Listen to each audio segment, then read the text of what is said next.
For the longest time, ang isa sa pinaka-importanting point kasi ng NTF-ELCAC is the whole of government approach.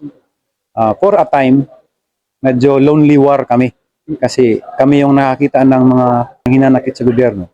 It's because of the absence of services.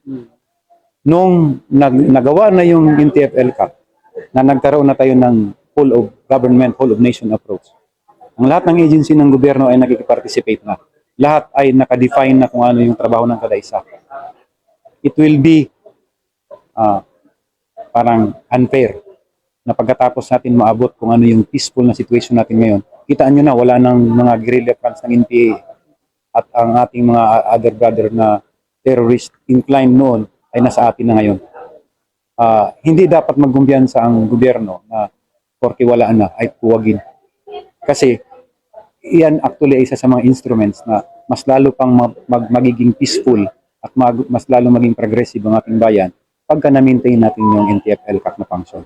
So in short, we are fighting and we are asking actually kung sino man yung iba ang paningin sa NTF-ELCAC, reconsider.